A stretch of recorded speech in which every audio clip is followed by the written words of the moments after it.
गौरा मेरी बहन के घर पली हुई गाय की वह संधि तक पहुंची हुई बछिया थी। उसे इतने स्नेह और दुलार से पाला गया था कि वह अन्य गोवत्साओं से कुछ विशिष्ट हो गई थी। बहन ने एक दिन कहा, तुम इतने पशु पक्षी पाला करती हो, एक गाय क्यों नहीं पाल लेती जिसका कुछ उपयोग हो। वास्तव में मेरी छोटी बहन श्यामा अपनी लौकिक बुद्धि में मुझसे बहुत बड़ी है और बचपन से ही उनकी कर्मनिष्ठा और व्यवहार कुशलता की बहुत प्रशंसा होती रही है, विशेषतः मेरी तुलना में।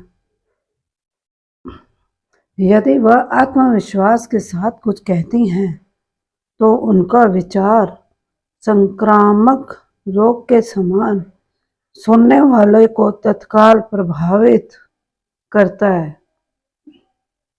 आश्चर्य नहीं, उस दिन उन्होंने प्रतियोगितावाद संबंधी भाषण ने मुझे इतना अधिक प्रभावित किया कि तत्काल उस सुझाव का कार्यान्वयन आवश्यक हो गया। वैसे खाद्य की किसी भी समस्या के समाधान के लिए पशु पक्षी पालना मुझे कभी नहीं रुचा। बकरी, कुक्कुट, मछली आदि पालने के मूल उद्देश्य का ध्यान आते ही मेरा मन विद्रोह करने लगता था। पर उस दिन मैंने ध्यानपूर्वक गौरव को देखा। पुष्ट लचीले पैर, भरे पुट्ठे, चिकनी भरी हुई पीठ, लंबी सुडौल गर्दन, निकलते हुए छोटे छोटे सींग, भीतर की लालिमा की झलक देते हुए कमल की दो अधखुली पंखुड़ियों जैसे कान, लंबी और अंतिम छोर पर काले सघन चामर का स्मरण दिलाने वाली पूंछ, सब कुछ साँचे में ढला हुआ सा था। गाय को मानो इटालियन मार्बल से तराश कर उस पर ओप दी गई हो। स्वस्थ पशु के रोमों की सफेदी में एक विशेष चमक होती है। गौरा की उज्ज्वलता देखकर ऐसा लगा मानो उसके रोमों पर अबरक का चूर्ण मल दिया गया हो, जिसके कारण जिधर आलोक पड़ता था उधर विशेष चमक उत्पन्न हो जाती थी। गौरा को देखते ही मेरी गाय पालने के संबंध में दुविधा निश्चय में बदल गई। गाय जब मेरे बंगले पर पहुंची तब मेरे परिचितों और परिचारकों में श्रद्धा का ज्वार सा उमड़ आया। उसे लाल सफेद गुलाबों की माला पहनाई गई, केसर रोली का बड़ा सा टीका लगाया गया, घी का चमुखा दिया जलाकर आरती उतारी गई और उसे दही पेड़ा खिलाया गया। उसका नामकरण हुआ गौरांगनी या गौरा।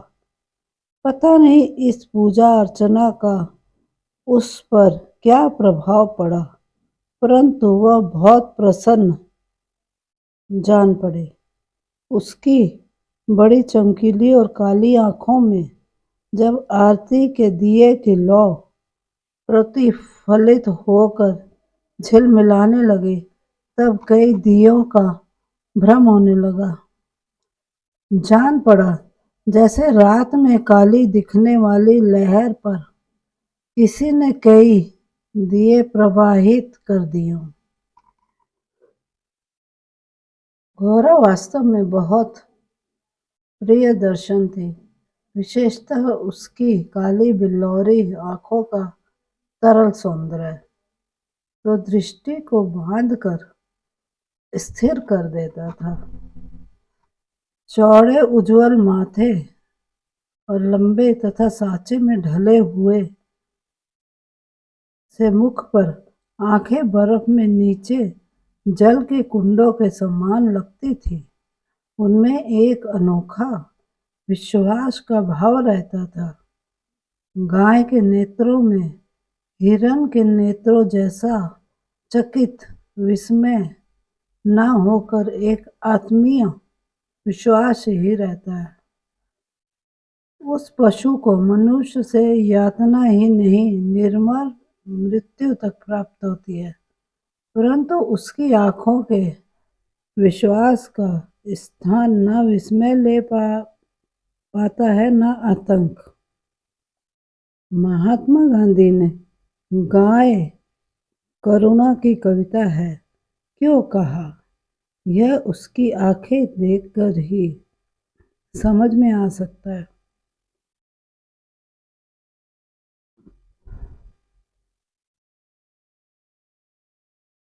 गौरा की अलस मंथर गति से तुलना करने योग कम वस्तु है। तीव्र गति में सौंदर्य है, परंतु वह मंथर गति के सौंदर्य को नहीं पाता। बाण की तीव्र गति क्षण भर के लिए दृष्टि में चकाचौंध उत्पन्न कर सकती है, परंतु मंद समीर से फूल का अपने वंत पर हौले हौले हिलना दृष्टि का उत्सव है। कुछ ही दिनों में यह सबसे इतनी हिल मिल गई कि अन्य पशु पक्षी उसकी लघुता और उसकी विशालता का अंतर भूल गए। कुत्ते बिल्ली उसके पेट के नीचे और पैरों के बीच में खेलने लगे। पक्षी उसकी पीठ और माथे पर बैठकर उसके कान तथा आंखें खुजलाने लगे। वह भी स्थिर खड़ी रहकर और आंखें मूंद कर मानो उनके संपर्क सुख की अनुभूति में खो जाती थी। हम सबको वह आवाज से नहीं, पैर की आहट से भी पहचानने लगी। समय का इतना अधिक बोध उसे हो गया था कि मोटर के फाटक में प्रवेश करते ही वह बाँ बाँ की ध्वनि से हमें पुकारने लगती। चाय, नाश्ता तथा भोजन के समय से भी वह इतनी परिचित थी कि थोड़ी देर कुछ पाने की प्रतीक्षा करने के उपरांत रंभा रंभा कर घर सिर पर उठा लेती थी। उसका हमसे साहचर्य जनित लगाव मानवीय स्नेह के समान ही निकटता चाहता था। निकट जाने पर वह सहलाने के लिए गर्दन बढ़ा देती, हाथ फेरने पर अपना मुख आश्वस्त भाव से कंधे पर रखकर आंखें मूंद लेती और जब उससे दूर जाने लगते तब गर्दन घुमा घुमा कर देखती रहती। आवश्यकता के लिए तो उसके पास एक ही ध्वनि थी, परंतु उल्लास, दुख, उदासीनता, आकुलता आदि की अनेक छाया छवियां उसकी बड़ी और काली आंखों में तैरा करती थी। एक वर्ष के उपरांत गौरा एक पुष्ट सुंदर वत्स की माता बनी। वत्स अपने लाल रंग के कारण घेरू का पुतले जैसा जान पड़ता था। उसके माथे पर पान के आकार का श्वेत तिलक और चारों पैरों में खुरों के ऊपर सफेद वलय ऐसे लगते थे मानो गेरू की बनी वत्स मूर्ति को चांदी के आभूषणों से अलंकृत कर दिया गया हो। बछड़े का नाम रखा गया लाल मणि, परंतु उसे सब लालू के संबोधन से पुकारने लगे। माता पुत्र दोनों निकट रहने पर हिम राशि और जलते अंगारे का स्मरण कराते थे। अब हमारे घर में मानो दुग्ध महोत्सव आरंभ हुआ। गौरा प्रातः 12:30 सेर के लगभग दूध देती थी तथा लालमणि के लिए कई सेर छोड़ देने पर भी इतना अधिक शेष रहता था कि आसपास के बाल गोपाल से लेकर कुत्ते बिल्ली तक सब पर मानो दूधो नहाओ का आशीर्वाद फलित होने लगा। कुत्ते बिल्लियों ने तो एक अद्भुत दृश्य उपस्थित कर दिया था। दुग्ध दोहन के समय वे सब गौरा के सामने एक पंक्ति में बैठ जाते और महादेव उनके आगे उनके खाने के लिए निश्चित बर्तन रख देता। किसी विशेष आयोजन पर आमंत्रित अतिथियों के समान वे परम शिष्टता का परिचय देते हुए प्रतीक्षा करते रहते। फिर नाप नाप कर सबके पात्रों में दूध डाल दिया जाता, जिसे पीने के उपरांत वे एक बार फिर अपने स्वर में कृतज्ञता ज्ञापन सा करते हुए गौरा के चारों ओर उछलने कूदने लगते। जब तक वे सब चले न जाते, गौरा प्रसन्न दृष्टि से उन्हें देखती रहती। जिस दिन उनके आने में विलंब होता, वह रंभा रंभा कर मानो उन्हें पुकारने लगती। पर अब दुग्ध दोहन की समस्या कोई समाधान चाहती थी। नौकरों में नागरिक तो दूहना जानते ही नहीं थे और जो गांव से आए थे वे अनभ्यास के कारण यह कार्य इतना भूल चुके थे कि घंटों लगा देते थे। गौरा के दूध देने के पूर्व जो ग्वाला हमारे यहाँ दूध देता था, जब उसने इस कार्य के लिए अपनी नियुक्ति के विषय में आग्रह किया, तब हमने अपनी समस्या का समाधान पा लिया।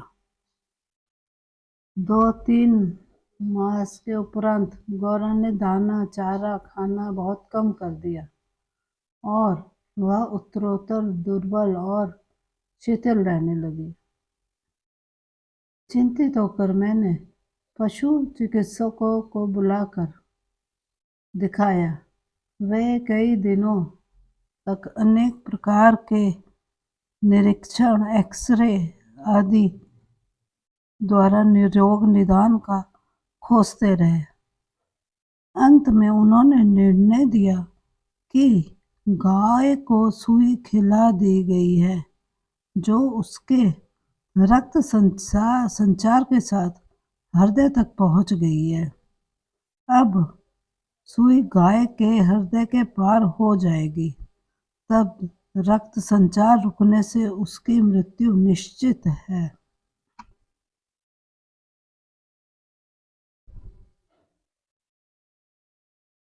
मुझे कष्ट और आश्चर्य दोनों की अनुभूति हुई। सुई खिलाने का क्या तात्पर्य हो सकता है?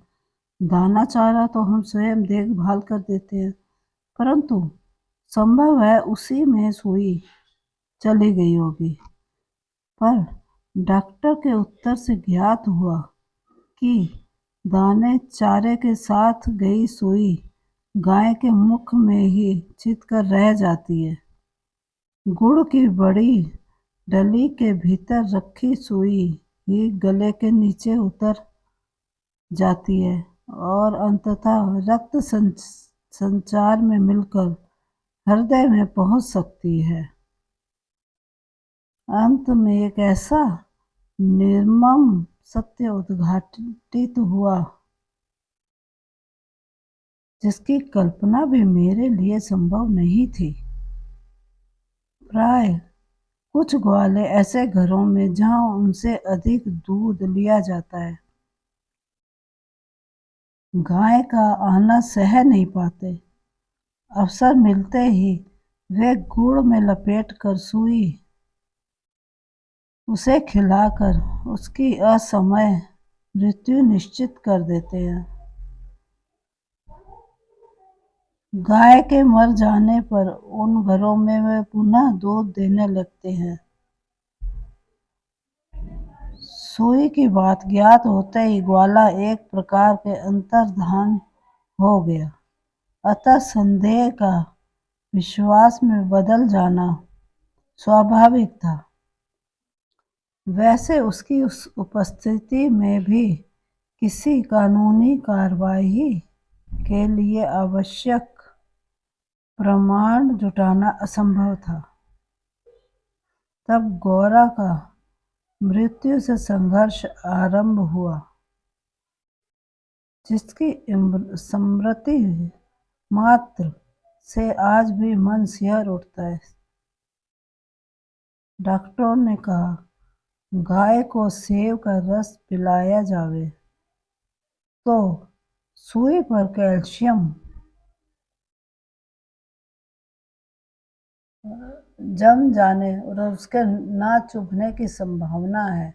अतः नित्य कई कई सेर सेवों का रस निकाला जाता और नली से गौरा को पिलाया जाता। शक्ति के लिए इंजेक्शन पर इंजेक्शन दिए जाते। पशुओं के लिए इंजेक्शन के जिस सूजे के समान बहुत लंबी मोटी सिरिंज तथा बड़ी बोतल भर दवा की आवश्यकता होती है, अतः वह इंजेक्शन भी अपने आप में शल्य क्रिया जैसा यातनामय हो जाता था। पर गौरा अत्यंत शांति से बाहर और भीतर दोनों ओर की चुभन और पीड़ा सहती थी। केवल कभी कभी उसकी सुंदर पर दास आंखों के कोने में पानी की 2 बूंदें झलकने लगती थी। अब वह उठ नहीं पाती, परंतु मेरे पास पहुंचते ही उसकी आंखों में प्रसन्नता की छाया से तैरने लगती। पास जाकर बैठने पर वह मेरे कंधे पर अपना मुख रख देती थी और अपनी खुरदुरी जीभ से मेरी गर्दन चाटने लगती थी। लालमणि बेचारे को तो मां की व्याधि और आसन्न मृत्यु का बोध नहीं था। उसे दूसरी गाय का दूध पिलाया जाता था, जो उससे रुचता नहीं था। वह तो अपनी मां का दूध पीना और उससे खेलना चाहता था। अतः अवसर मिलते ही वह गौरा के पास पहुंचकर या अपना सिर मार मार कर उसे उठाना चाहता था या खेलने के लिए उसके चारों ओर उछल कूद कर परिक्रमा ही देता रहता। मैंने बहुत से जीव जंतु पाल रखे हैं, अतः उनमें से कुछ समय असमय विदा देनी ही पड़ती है, परंतु ऐसी मर्म व्यथा का मुझे स्मरण नहीं है। इतनी हष्ट पुष्ट सुंदर दूध सी उज्ज्वल पयस्विनी गाय अपने इतने सुंदर चंचल वत्स को छोड़कर किसी भी क्षण निर्जीव और निश्चेत हो जाएगी, यह सोचकर भी आंसू आ जाते थे। लखनऊ, कानपुर आदि नगरों से भी पशु विशेषज्ञों को बुलाया गया। स्थानीय पशु चिकित्सक तो दिन में 2-3 बार आते रहे, परंतु किसी ने ऐसा उपचार नहीं बताया जिससे आशा की कोई किरण मिलती। निरुपाय मृत्यु की प्रतीक्षा का मर्म वही जानता है जिसे किसी असाध्य और मरणासन रोगी के पास बैठना पड़ा हो। जब गौरा की सुंदर चमकीली आंखें निष्प्रभ हो चली और सेव का रस भी कंठ में रुकने लगा, तब मैंने अंत का अनुमान लगा लिया। अब मेरी एक ही इच्छा थी कि मैं उसके अंत समय उपस्थित रह सकूं। दिन में नहीं, रात में भी कई कई बार उठकर मैं उसे देखने जाती रही। अंत में एक दिन ब्रह्मा मुहूर्त में 4 बजे जब मैं गौरा को देखने गई, तब जैसे ही उसने अपना मुख सदा के समान मेरे कंधे पर रखा, वैसे ही वह एकदम पत्थर जैसा भारी हो गया और मेरी बाह पर से सरक कर धरती पर आ गया। कदाचित सुई ने हृदय को भेद कर बंद कर दिया।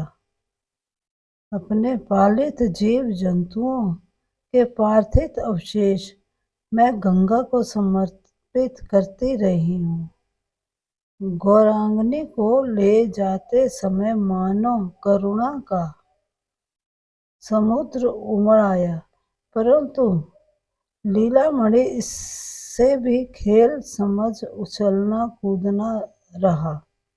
यदि दीर्घ निश्वास का शब्दों में अनुवाद हो सकता है तो उसकी प्रतिध्वनि कहेगी, आहा मेरा गोपालक देश।